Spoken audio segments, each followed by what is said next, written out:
Tuesday evening here on Spectrum Television. And today on the program, I will take a look at, I think, just a continuation of what we did yesterday rather, because there are some developments as to the intended strike by the NLC and TUC as well. Well, this is a program that talks about trending things in politics and also takes a look at social issues as it affects Nigerians. My name is Rachel David White. Well, today on the program, we'll be joined live here in the studio by Barrister Martins, a human rights lawyer and a political analyst. So we'll take a look at some of the things trending in politics here in Nigeria for today.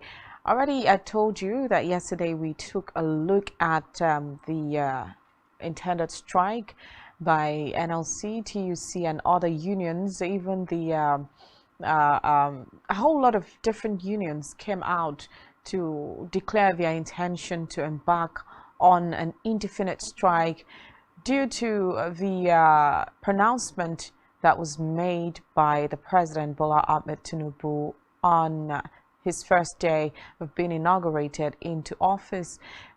He actually declared that fuel subsidy was done. Nigeria was done with the cost of living as a whole. So that brought out so many issues. Well, one of the things we'll also look at is that the Senate on Tuesday, that's today, approved the request of President Bola Tinubu to appoint 20 special advisors. His request was read by Senate President Ahmed Lawan on the floor of the upper legislative chamber. And in the request to the Senate, the president did not list who the 20 special advisors are. But after the president's letter was read, the upper legislative chamber gave speedy approval to the request. So the development came days after Tinubu announced the appointment of Femi Gbajabiamila, the outgoing Speaker of the House of Representatives, as his Chief of Staff, and George Akume, former Minister of Special Duties, as a Secretary to the Government of the Federation. And one of the developments again that we also take a look at is that the Nigeria Labour Congress has suspended its planned strike over the hike in fuel pump price as a result of the subsidy removal. Well, the union had mobilized for a nationwide strike, asking the federal government to down their tools. Again, the Trade Union Congress has called on President Bola Tinubu to jack up the minimum wage of workers in the country in order to cushion the effect of subsidy removal. It said that it should be done before the end of June. In fact, they are asking for 200,000, pay monthly. Is this going to be possible? That's another thing. So another one trending today again is that the immediate past governor of Rivers State, Nyesom Wike, has disclosed that he is not too big to serve in the administration of President Bola Tinubu. Well, he however said that he would seek the opinions of his wife and friends to determine whether or not to take up any appointment offered from by Tinubu rather. And also the president yesterday identified security as to ensure the security of the land, and also spoke after a tour of the new office of the National Security Advisor and facilities at the National Counter-Terrorism Center. Those are the trending issues today in Nigeria. But the main one we're going to look at is the Nigerian Labour Congress that on Monday night confirmed that representatives Femi Gbajabiamila, and confirmed by the president of the Nigerian Labour Congress, Joe Ajaro, after a nearly 6-hour meeting between the federal government and the organized labor at the presidential villa, Abuja. At Monday's meeting just yesterday, the parties agreed that the NLC would suspend notice of strike forthwith to enable further consultations, while the TUC and the NLC to continue ongoing agreement with the federal government and secure a closure on the resolutions. The labor centers and the federal government to meet on June 19, 2023 to agree on an implementation framework. Adeyanju, submitted that it was expected. Sometimes I say things can be easily predicted here in Nigeria. Yeah, it sounds funny, but true. So he said he had expected that from the union, from the moment they visited the villa to negotiate with the president. He says he acknowledged that the solidarity cost was not for upstream and downstream petroleum regulatory authority, according to report, is ready to issue licenses to companies interested in the importation of premium motor spirit. How is this help? The Chief Executive Officer of NMDPRA, Farouk Ahmed, discloses in an interview conditions would be met before the applicants are granted licenses. If this comes in, is it going to help? I know we already have Dangote's refinery up. It's going to be running in less than no time. Well, these are some of the issues that we are. Martin Zukwe, but before then, I would do much of the talking when we come back from the break. So do stay tuned, don't go anywhere. We'll be right back.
All right, welcome back. It's still the program, The Law of the People and Governance here on Spectrum Television. And I told you when we come right back, we have a guest in the house who will be discussing. Let me quickly introduce Barrister Martin Zukwe in the house, a human rights lawyer. He loves talking about politics and a political analyst. Welcome. Thank you very much, Rachel. Thank you for having me. Okay, so before then, how are you doing? It's good to have you. Very well. I think this is one of the first times having you since we have a new president. Yes, yes, of course, you're right. Okay, so before we go into... Yeah, the approval is timely. I think the president wants to get to work with immediate alacrity. But don't you think it's a bit delayed? I mean, maybe Nigerians would have expected that before now. He would have started building his cabinet already. Well, issues of appointment is discretionary. It revolves around the discretionary powers of the president. I want to strongly believe that Mr. President of Nigeria has been his lifelong ambition. I want to believe that he was well prepared to take up the mantle of leadership as the president of a country like Nigeria that is wallowing in abject poverty, a country like Nigeria that has found itself in economic squabbles. He knows the very much burden that is bestowed on the office. So I want to believe him sending requests to the National Assembly for approval for that appointment. I'm very much sure that he knows what he's doing. I want to believe that, I also want to believe, yes, that Mr. President believes that he can start up his government with this appointment so far, maybe pending when he will be able to send ministerial lists to National Assembly for approval, and 10 Senate, so that he will be able to send them to the 10 Senate for screening and, of course, approval by the 10 Senate. Okay, let's not dwell much on that. Let's quickly come back to the issue of the backed down strike that they planned. And I know that as of today, the fuel price was still at 515 naira in some places. So before now, when Labour and other unions, came up with the planned strike, they are, they are being held accountable for their actions, right? And at some point, it was looking like everything was going to be, fall back into places. But negotiations came in. A meeting was held yesterday, and then today we are hearing that Labour has backed down, no more strike. Like, are you surprised or at the shifted ground? Though the likes of here in Nigeria looks predictable, so many people had already predicted that once the federal government calls for negotiations, they are going to down their tools. Now, at the end, they may not even meet their needs, but they have down their tools. So, are you surprised that they shifted grounds? No, I am not surprised. Just like you said, some persons have lent their voices to this same issue. Nigeria, of course, is predictable. Yes, that's one thing that we must always know at all points in time, that all events, all state of affairs that has to do with human beings in Nigeria are predictable. The outcome of the meeting between the organized labor, and the federal government of yesterday, that outcome to me was not shocking. It's not surprising. Of course, I had expected that outcome because we have seen over time that unions have backed down in their struggle. So this is not the first time. Yes, of course, you said right that when the Nigerian Labour Congress and the TUC came out with the idea of shutting down the economy, going in an industry, that would have made the federal government to retract steps to look at the best possible ways to address the issue of subsidy removal. But now that just a meeting that lasted for less than 7 hours between the organized labor and representative of the federal government, and they are here, or they are already here telling us we have suspended the planned action, industrial action. Now, what does that portend? It portends great and greater danger for our democracy, because it means that dissenting voices can be suppressed, because the voice of the organized labor seems to be dissenting. It does not want in concord with that of the federal. Though we only had knowledge that there is an ongoing meeting between representatives of the federal government and the organized labor and their representative. Now they are coming out to tell Nigerians, this is our stand. We no longer embark on a national strike. That shows you the level of the level of irresponsibility that we can have with people in public offices. I saw former governor of Edo State, Adams, a senator-elect, Adams Oshomole, in that meeting. And it is very, very disappointing that a one-time president of the union was there in that meeting, and the voice Adams Oshomole, I can tell you, I can beat my chest talking about that they will not back down on that planned strike. Talking about that, I remember the. I wish I had the video of when Adam Shoshimele was the, you know, the The NLC yeah, president. president. So I could see. I can't remember his words, but I remember a time like this, and when Labour had to go on strike. In fact, it's not a new thing. Talk about way back 2012, when Nigeria saw subsidy issue like this and they embarked on. Talk about the day. Not it's no No, more. no, no. Would you say, Adams is not playing neutral. Adams did not go to that attend that meeting on a neutral capacity or on a personal capacity. He attended that meeting as a delegation of the Nigerian federal government. So Adams was actually one of those sent by the Nigerian federal yeah, government I know to that he go was and supposed to report back to negotiate, the president, of course, of course, negotiate yeah. with the organized labor. But the Mr. Joe Ajero should go the popularity, the personality, the integrity that when we talk about the name of Adam Shoshimele with regards to his leadership during his chairmanship in the NLC was as a result of his antecedents. The level of trust that Nigerians could have in Adam Shoshimele if it were to be Adam Shoshimele of today. So when you are struggling, when you are in a struggle, Maybe this was I think the decision was born out of the reason to see the needs with the federal government, right, to back down on this strike. Or would you say rather it was born out of maybe reluctance what of are Nigerians to the follow suit? resolutions of that yesterday meeting? The resolutions of yesterday's meeting is the same thing that the federal government had already told Nigerians at the time of President Bola Ahmed Tinubu assuming office, when he actually talked about the issue of the subsidy. Of course, they had come out with this, telling Nigerians we have long-term plans to alleviate the sufferings of Nigerians, because already they had anticipated that there will be reactions on the part of Nigerians. So they had come out with these long-term plans, and these are the same. If you look at the resolution, it is generally promissory. It is vague. It is empty.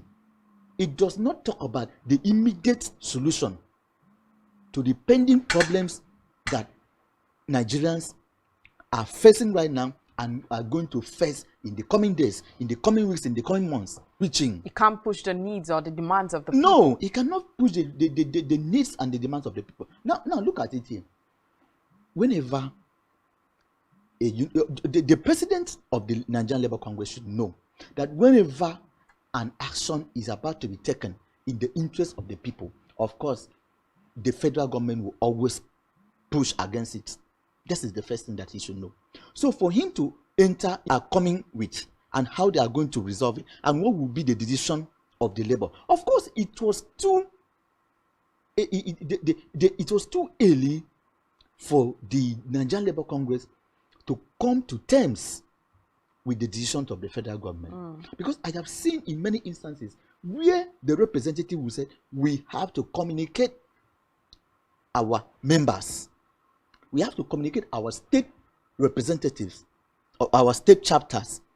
In fact, there are some times that they need to vote. They need to subject the decision, what was resolved at that meeting, to a vote and see if it is to embark or not to embark. But this one, let me ask you, the president Barrister. and few others just came out. My stand is very clear and very simple.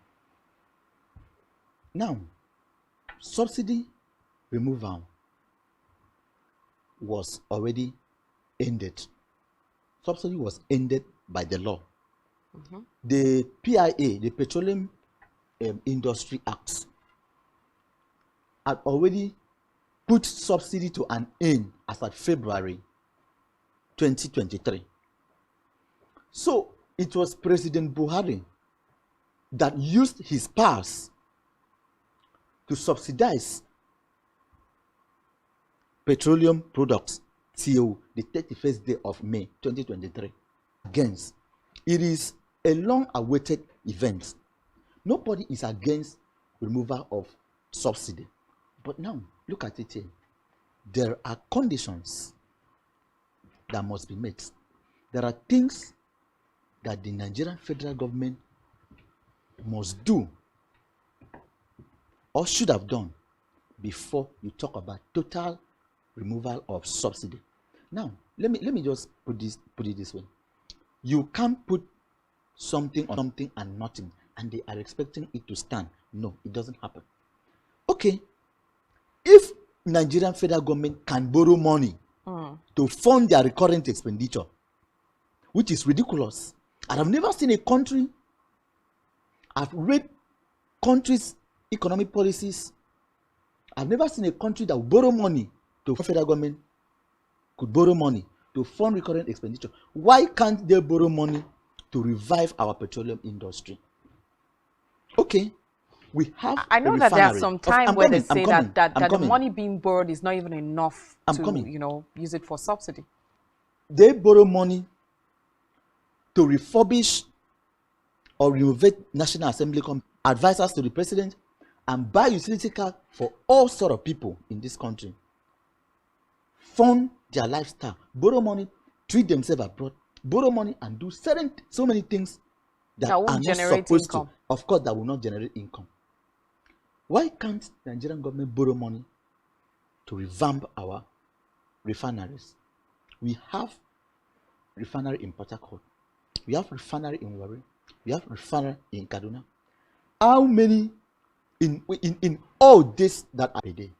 When you look at the consumption indices, the PMS consumption indices of Nigeria a day, you will know that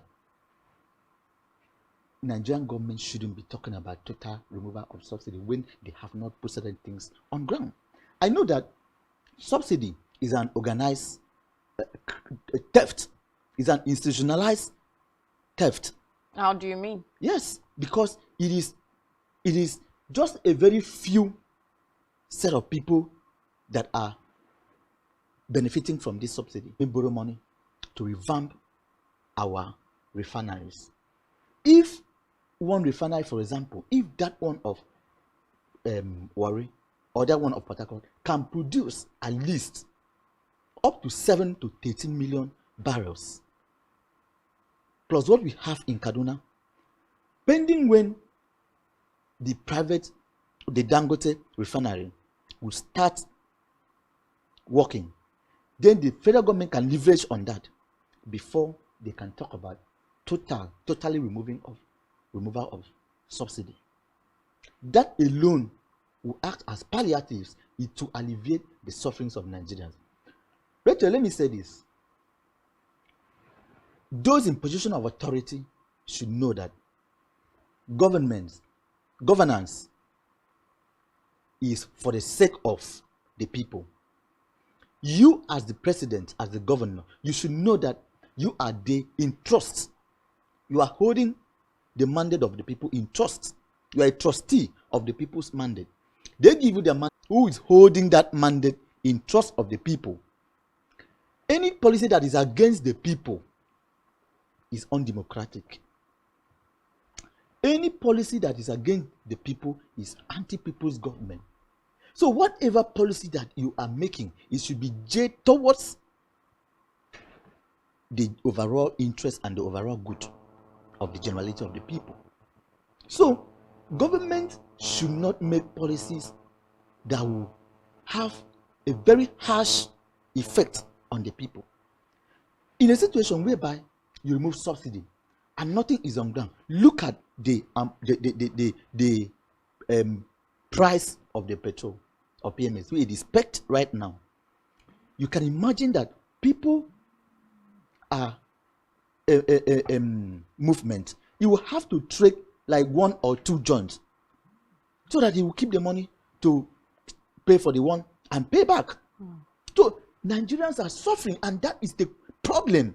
But these people in government, they don't understand this, because their utility vehicles are on standby.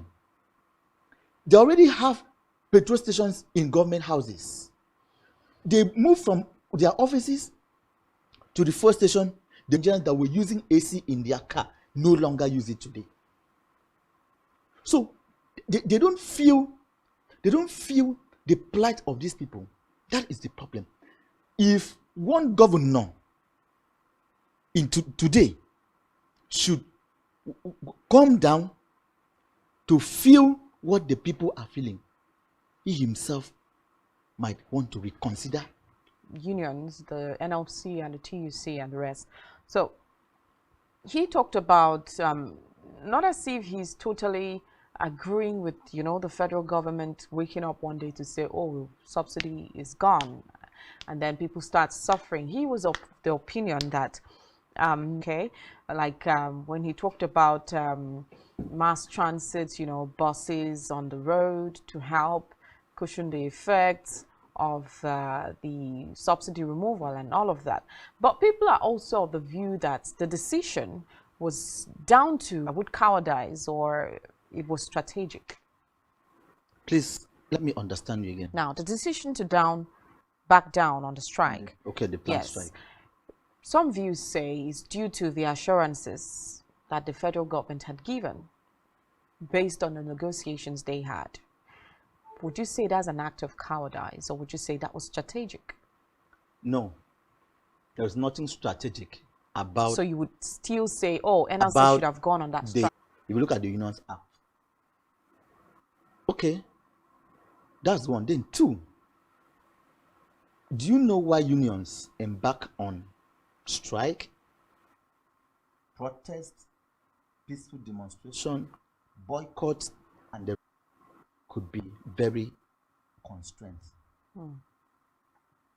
The only way to tell the government, because you cannot confront the government, that will amount to as one of the means of tapping the excesses of government.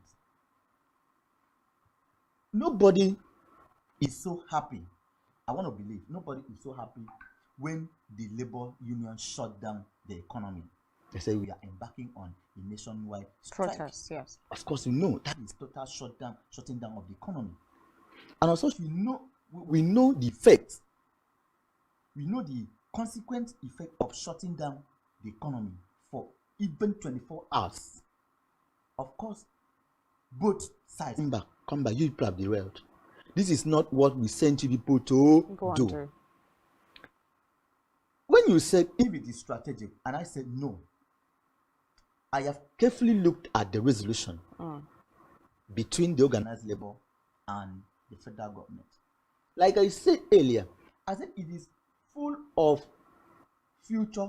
This is something that the government had already, a few days ago, the government had already said, these are our future plans. These are long-term plans to cushion the effect. But at this point in time, the federal government, what Nigerians want is immediate action to cushion this effect. It is very, very harsh on Nigeria. And of course, you know that the petroleum sector is now that you are having the price of PMAs pegged at 550 now, some places 600 now. You know that it has automatically snowballed to the market. The prices of goods, generally cost of living, everything is prices of service, everybody except those in the corridors of power. And that is why they are telling you we are putting up long-term plans for you. You can't trust Nigeria. You can't trust the Nigerian government. We have seen them in different colors. So I am not playing down on Tinubu, the academic union, staff union of the universities.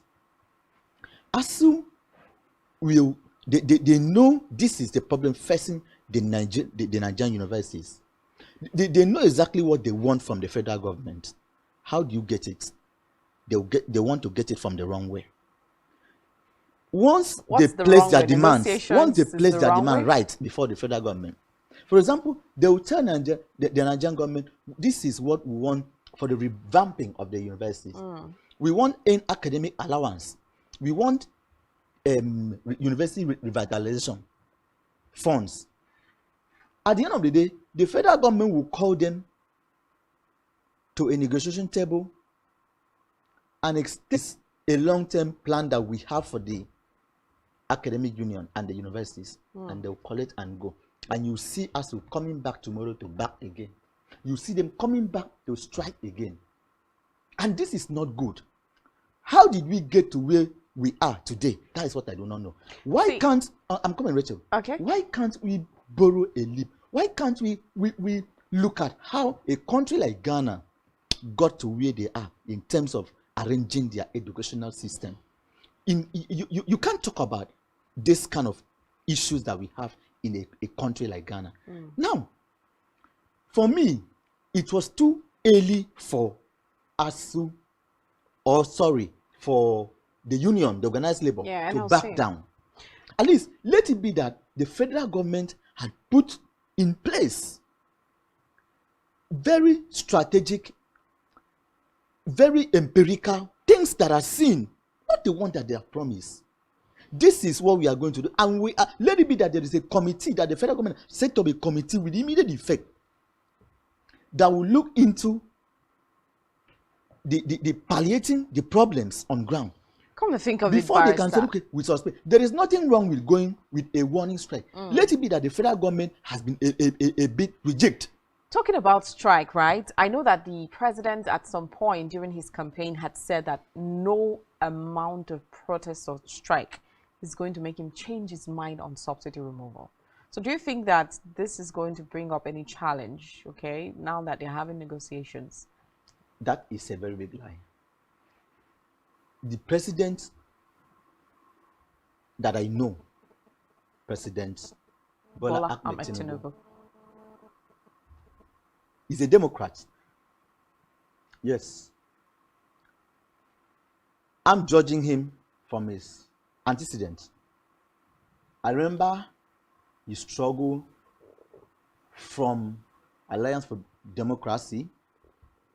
He moved from Alliance for Democracy to the Action Congress, pushed from Action Congress to Action Congress of Nigeria, till in 2014, when they had the Almighty Alliance with political parties like the CPC, the NMPP, the ACN, and others, and few others, which led to the formation of the APC.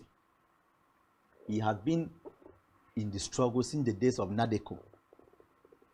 Since the days of the military government, he has pushed for democracy. And what do we call democracy? Is it about pushing for democratic governance, or is it about pushing for democracy as democracy should be? Therefore, if the president, who portends himself to be a Democrat, should make that kind of statement, then that doesn't show him as a Democrat. Because if the president is saying, no matter how you protest, there is no going back on subsidy removal, then that statement seems like an autocratic statement. It's casted on stone. Of course, if he makes such a statement, a stone-casted statement of that nature, then he must have shown himself not as a Democrat. Because the people, the Nigerians who are asking you to retrace your step, we are not saying do not remove subsidy, but we are saying let there be something on ground to cushion the harsh effect, because Nigerians cannot continue like this. And of course, I'm not going to trust Tinubu. I'm not going to trust him, because we have had people that we would have trusted in that position as president. No, the likes but they did nothing. The likes of who? Of course, the likes of Jonathan, the likes of Buhari.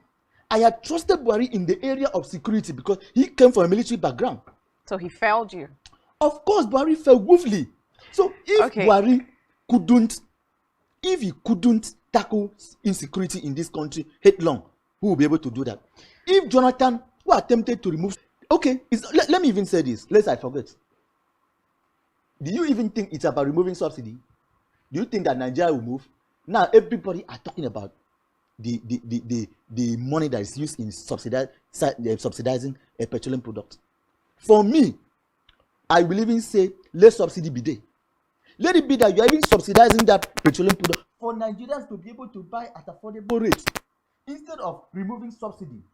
Now Nigerians are buying fuel, PMS, at the cost of 550, some places 600 now. The money, these billions of naira that is used monthly to subsidize fuel. Sorry, let me say this. Okay, the just Niger a quick Delta, one, right? The Niger Delta region is comprised of 9 states. And last year, is it last year or this year?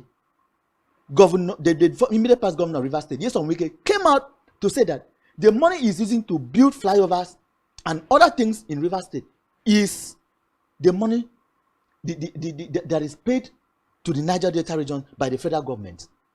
What about the other 8 governors? What did they use the money for?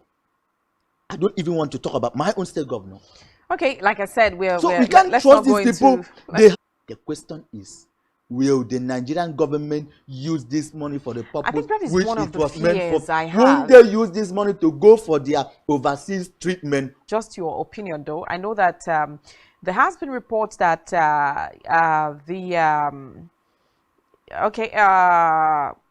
okay, talking about I know some different reactions.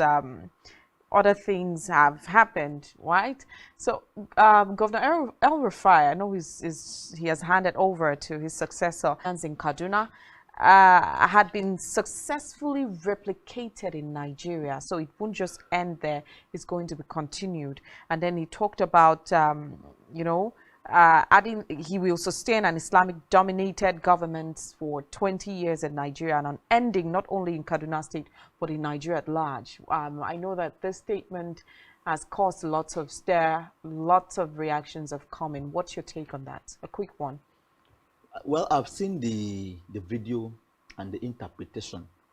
Of course, I understand how the language, I speak it to the best of my knowledge. That statement by former Governor Nasser El-Rufai is provocative. It is insensitive.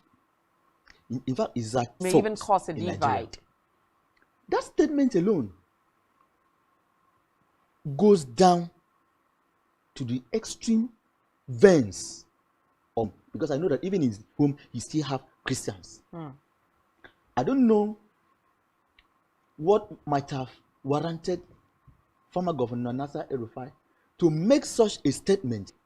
Okay, and that may explode if proper anytime. care is not taken, such statements can throw this country into rumbles. I am saying that I'm using this opportunity to urge the DSS 29th day of May. El-Rufai should be invited by the DSS and should be questioned. If possible, he should be prosecuted for such a statement that is capable of. It's just something that is really, really, I think is provocative, like you said, and it's causing lots of stir and reactions from different persons and even his big wig friends as well. Thank you so much for coming on. All of which you can find on our website, SpectrumTv.ng. Follow us on Twitter at SpectrumTonline.